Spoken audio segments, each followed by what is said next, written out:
Yo, guys, so Polite Society was not on my radar at the beginning of this year, but saw a trailer last month and thought, yo, that looks like a blast. And guys, I'm happy to report it was a lot of fun. We got to talk about this one, guys. But hey, if you are new to the channel, welcome in. The name is Leo Rydell. And here at Geekly Goods, we talk the latest in the MCU, DCU, and beyond, y'all. Today, we are going beyond to talk about the new film Polite Society, which is dropping into theaters April 28th.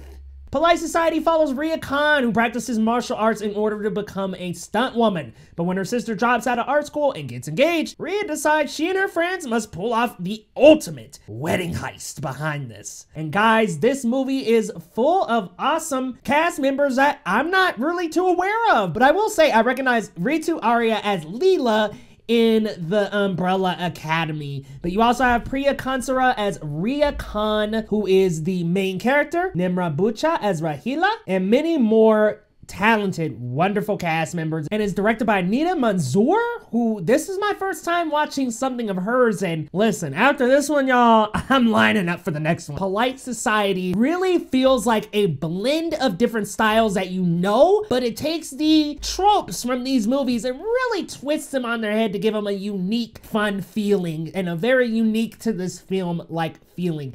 Think Bollywood with a blend of British wit and humor with a sprinkle of EAO, Scott Pilgrim, Miss Marvel, and Kill Bill. Guys, this almost feels like an Edgar Wright film with its visual style and flair that is all throughout the film because the film is split into different chapters and it feels a little Tarantino-in, a little Edgar Wright-ish with the type of writing and font it uses. But yo, we need to talk about the main two. I'm talking Priya Kansara and Ritu Arya, guys. They are great together on screen as the dynamic duos of sisters, guys. They are fantastic. I really like Priya. To me, she feels like Kamala a little. She feels very charming and fun to follow, and this character that you hope the best for. She just feels like such a well written out and fun main character. She's goofy. She's got a cool spirit. She loves and looks up to her sister, guys. It is such a fun sisterly relationship to follow throughout the film. You can tell she really looks up to her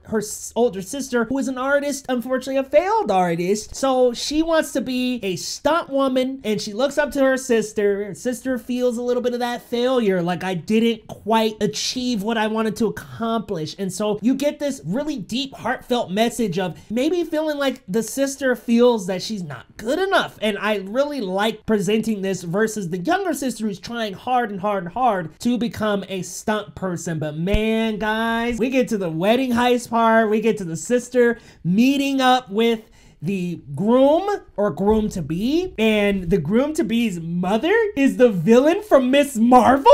Guys, she is awesome. I'm just gonna be honest here. She is a great antagonist in this movie as well. Really liked her delivery and her character. Her name is Nimra Bucha, and I'm not entirely sure if I'm pronouncing that right, but this woman is great. Listen, she is just mustache twirly. She's goofy. She's funny. I really enjoy this character a lot, and I love how much they lean into the groom being like such a mama's boy, and like he's just really into his mom. Like, not like that, but like, you know, he's always up under his mama, and I love how they portray that in the film. I love the way that this film uses so many movie tropes. It uses Scott Pilgrim tropes. It uses, you know, the main character, the action hero. It really uses so many tropes and quotes from different movies, and it even wittingly addresses it in the script. So I love that it knows what it wants to be. It knows what it is, and it's not trying to be anything, but it's really taking and inspired from many different movies, like the ones I named. Kill Bill, EAO, it gave me a sprinkle of a lot of stuff. It really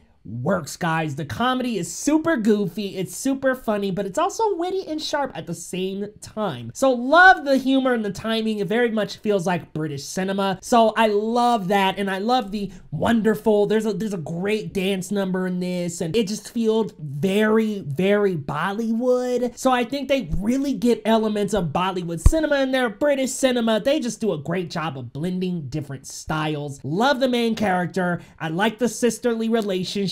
I think the story is tight, it's short, it's to the point, and it works, guys. I mean, it's a story that you may feel like it's a little predictable, but it does its own twists and turns with usual tropes. So there is a mustache twirly villain. There is this weird conspiracy going on, but it does some unique things with those usual tropes. So I really enjoyed how it embraces itself in this film. The music's good. Listen, I really had a lot of fun with this movie. It's got some good goof humor to it. It's got some good cinematography. I think the performances from the two sisters and the evil mother, they're great, guys. Great, great performances. Let me just talk about a couple of things that pulled this down from a perfect for me. I know this is the director's, not her first film, but it's certainly the first, I would say, like feature-length big film.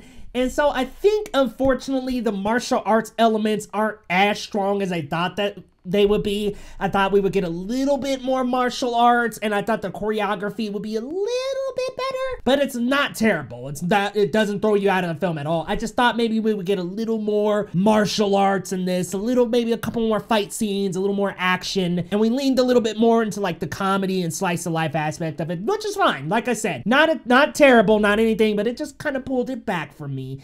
And there are subtle moments where sometimes the sisters can kind of get a little annoying. I don't want to say that they're bad or by any means, but sometimes we just kind of overstay our welcome on certain scenes. I think certain things and tropes kind of overstay their welcome. So sometimes it can get a little annoying or maybe feel like it could drag a little, but honestly, other than that, I will say the second act, maybe not the strongest, but other than that, I had a fun time with this. I think for some, it may be just a little too goofy and a little too inside baseball, like I've seen this before, this is tropey, blah, blah, blah. I think some people may not like those things about it, but I had a blast. I thought it had a great screenplay. I thought it had some good themes as well presented in there. I was worried it was going to take a certain turn in the middle of the film because the main character has some suspicions, but it did not. So I'm glad it really stayed the course on what it was. And I think in the middle of the movie, it kind of condenses itself and it presents itself as this kind of Scott Pilgrim, this kind of over the top, kind of ridiculous, goofy comedy with the British wit and the Bollywood. It does that for the first and third acts very strong. And then in the second, we kind of come in a little and become more espionage-y, maybe a little Kingsman. And sometimes that can kind of take away from the acts that bookend the movie, but man, I had a great time, guys. I like that color palette too, that green and gold color palette that was presented. It was very beautiful and colorful.